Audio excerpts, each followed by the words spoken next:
आज मेरी जिंदगी का बहुत खास दिन था, बल्कि हम सब भाइयों की जिंदगी के लिए था। हमने अपने पिता की छोटी सी फैक्ट्री को अपनी मेहनत के बलबूते पर आज एक बहुत बड़ी कंपनी में बदल दिया। हम भाइयों ने दिन रात मेहनत की थी और हमें आज अवार्ड दिया जा रहा था। और कुछ दिनों बाद सारा पेपर वर्क कंप्लीट हो जाता और हम चार भाई अपनी अपनी अलग अलग जायदाद ले लेते। लेकिन बिल्कुल उसी समय जाने कहां से एक लड़की आ गई और हजारों लोगों के बीच खड़ी होकर चिल्लाकर कहने लगी, मैं तुम लोगों की बहन हूँ, इस जायदाद में मेरा भी हिस्सा बनता है। हम सब भाई उस लड़की की बात सुनकर चौंक गए। ऐसा तो मुमकिन ही नहीं था, क्योंकि हमारी कोई बहन थी ही नहीं।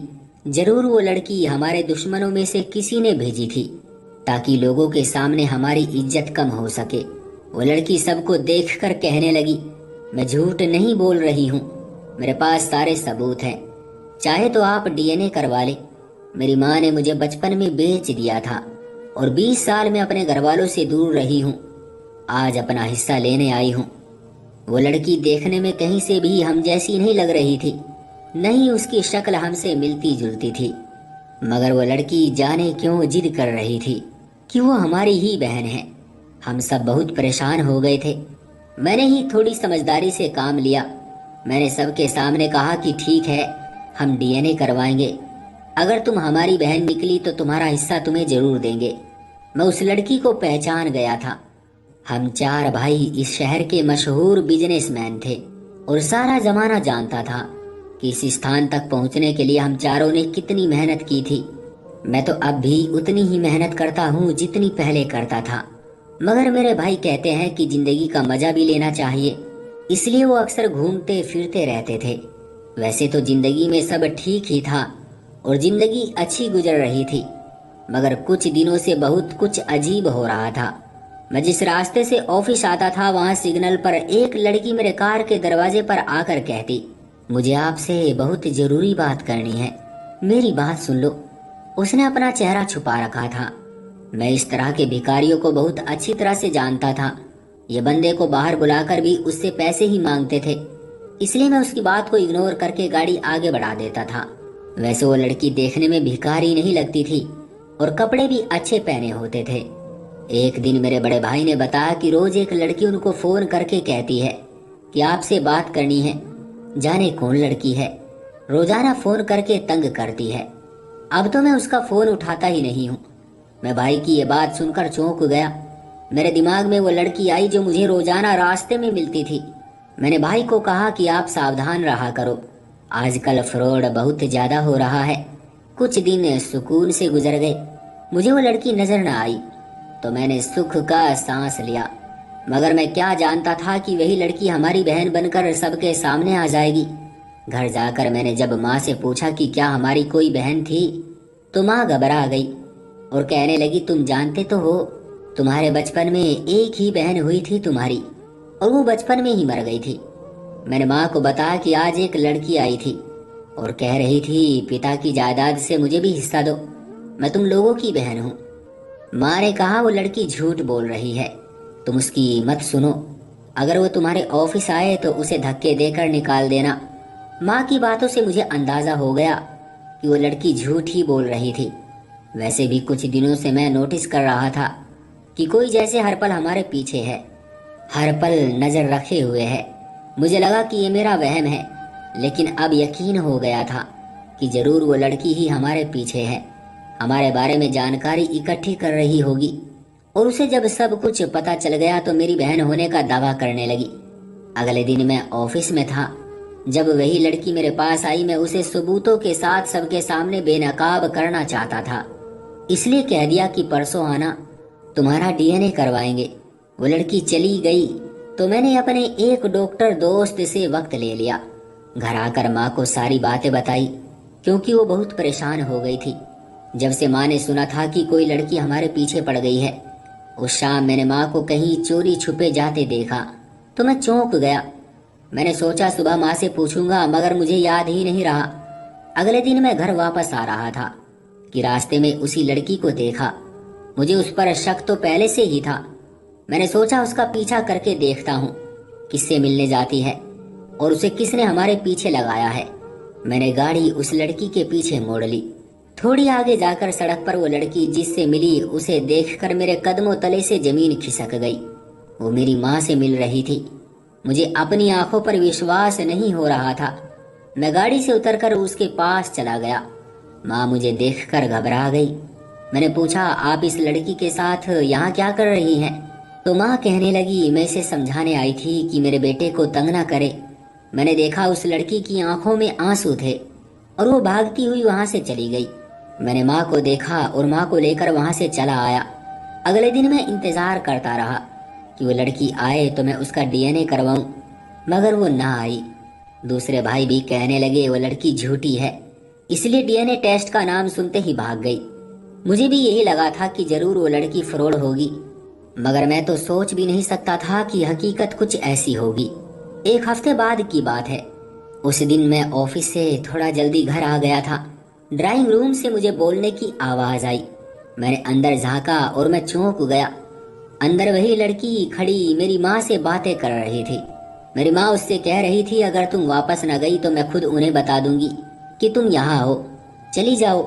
वो लड़की ऊंची आवाज में मेरी माँ से कहने लगी कि कैसी माँ हो तुम, मैं बेटी हूँ तुम्हारी और तुमने मुझे बचपन में ही बेच दिया और अब भी मुझे धमकियां दे रही हो कि मैं अपनी जुबान बंद रखूं। मेरी माँ फिर से बोली, तुम्हें जितने पैसे चाहिए मैं दूंगी, मगर तुम यहाँ से निकल जाओ और कभी ये बात अपनी जबान पर न लाना कि तुम मेरी बेटी हो। अपनी माँ के मुंह से सुनकर कि वो उसकी बेटी है, मेरे सर पर आसमान टूट गया। मैं माँ के पास चला गया तो मेरी माँ मुझे देखकर घबरा गई। मैंने माँ से कहा, मैंने सब कुछ सुन लिया है, मुझे सच सच बताओ कि ये लड़की क्या वाकई मेरी बहन है? मेरी माँ ने शर्मिंदगी से सर झुका लिया और कहा, हाँ ये तुम्हारी बहन है। मैंने बचपन में तुम लोगों से झूठ बोला था। मुझे यकीन नहीं आया मेरी माँ ने इतने साल अपनी बेटी को खुद से दूर रखा और उस बेटी को जिसकी पैदाइश के लिए वो सालों मन्नतें मांगती रही थी। मेरा गुजरा हुआ कल मेरी आंखों के सामने घूम गया। सुना है बेटे की माँ होना बड़े ही गर्व की बात होती है और माँ अक्सर बेटे की ही आरजू करती है ताकि वो उनका सहारा बन सके, लेकिन हमारे घर में बिल्कुल उलट था। ऐसा लगता था कि इस घर में बेटे होना पाप है। हम 4 भाई थे, मैं दूसरे नंबर पर था। मेरे पापा की एक छोटी सी फैक्ट्री थी जिसको तरक्की देने की कोशिश में वो दिन रात लगे रहते थे और घर से बाहर रहते थे। पापा को ना माँ की फिक्र थी ना ही हम भाइयों की। फिक्र तो हमारी माँ को भी हमारी नहीं थी। ऐसा लगता था जैसे वो हमें पैदा करके भूल ही गई हो। हमारे घर में चाची रहती थी, वो बहुत अच्छी थी, उसी ने हमारी परवरिश की। माँ हर वक्त बस मंदिरों के चक्कर काटती रहती थी। कभी किसी मंदिर में जाकर पूजा करती तो कभी किसी में जाकर गरीबों को भोजन कराती। मैंने एक दिन चाची से पूछा, माँ क्या करती है? माँ हमारे पास क्यों नहीं रहती? वो हमसे प्यार क्यों नहीं करती?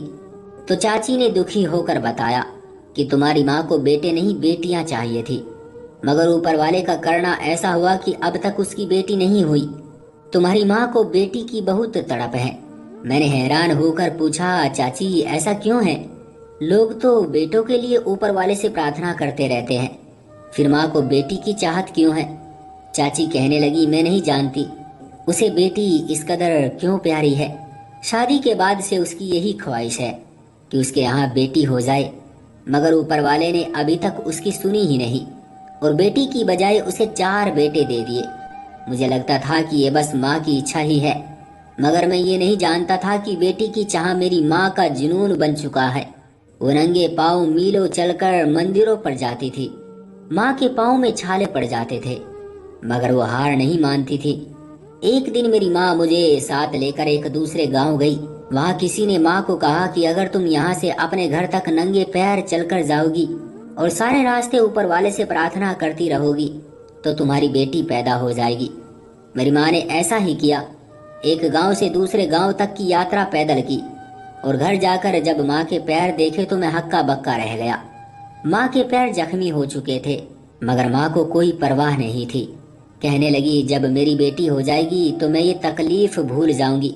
माँ का पागलपन देखकर अब मैं भी ऊपर वाले से प्रार्थना करने लगा था कि हमारी एक बहन हो जाए और आखिर सालों बाद माँ की ऊपर वाले ने सुन ही ली। उस समय मैं 10 साल का था जब मेरी बहन हुई। हम सब लोग बहुत खुश थे कि अब हमारी एक छोटी सी बहन है, अब इसके साथ हम मिलकर खेला करेंगे। माँ बहन को लेकर घर आ गई। हमें तो लगा था कि जितनी चाह माँ को बेटी की है, वो तो उसे हथेली का छल्ला बनाकर रखेगी। मगर मेरी बहन रोती रहती थी और माँ फोन पर किसी से बात करती रहती। एक दो बार कुछ अजीब सी औरतें भी हमारे घर आई और हमारी छोटी बहन और माँ को लेकर अपने साथ कहीं चली गई। मैंने चाची से पूछा मगर उन्हें भी कुछ पता नहीं था। मेरे पिता को तो बस अपना बिजनेस चलाने की फिक्र थी। उन्हें कुछ पता नहीं होता था कि घर में क्या हो रहा है। 2 दिन बाद माँ सानवी को लेकर घर आ गई। मैं महसूस कर रहा था कि माँ को सानवी की अब कोई परवाह नहीं रही थी। सानवी 1 महीने की थी जब उसे बुखार हो गया, मगर अस्पताल जाने के बजाय माँ बहन को लेकर नानी के घर चली गई। हम रोज इंतजार करते कि माँ बहन को लेकर कब घर आएगी। एक दिन माँ का फोन आया। उन्होंने रोते हुए बताया कि तुम्हारी बहन की बुखार में जान चली गई है। हम सबको बहुत दुख हुआ। माँ 2 महीने नानी के पास रहने के बाद वापस घर आ गई। उस दिन के बाद से हमने माँ को बेटी की ख्वाहिश करते नहीं देखा। वो जरा भी दुखी नहीं लगती थी। लगता था माँ को बेटी की याद भी नहीं आती थी। माँ अब हम सब भाइयों से प्यार करने लगी थी और जिंदगी यूं ही चलती जा रही थी। हम भाई भी खुश थे कि अब हमें माँ का प्यार मिलने लगा है। हम बहुत गरीब थे, मगर एकदम जैसे हमारे घर में दौलत की बारिश होने लगी। किस्मत की देवी हम पर दयालु होने लगी और हम अमीर होते गए। जैसे जैसे हम बड़े होते गए तो ये बात दिमाग से निकल ही गई कि हमारी कोई बहन भी है, और आज सालों बाद जाने वो कहाँ से आ गई थी। माँ का व्यवहार तो बहुत ही अजीब था। बजाय बेटी को देखकर खुश होने की वो उसे धमकियां दे रही थी। यूं लगता था जैसे कोई बहुत बड़ा राज है जो माँ नहीं चाहती थी कि हमें पता चले। जाने ये सब क्या चक्कर था। मैं इस वक्त कुछ भी सोचने की हालत में नहीं था, इसलिए अपने ऑफिस वापस चला आया। अब तो डीएनए करवाने का कोई फायदा ही नहीं था, क्योंकि माँ ने खुद एक्सेप्ट कर लिया था कि वो हमारी बहन ही है। मगर ये सब क्या था। माँ ने बचपन में उसे हमसे क्यों दूर कर दिया था। वो तो खुद बेटी की चाह में पागल होती थी। मैंने उस लड़की को अगले दिन ऑफिस में बुलाकर कहा कि मुझे शुरू से सारी बात बताओ। तुम कहाँ थी इतने साल। वो अपनी कहानी सुनाने लगी।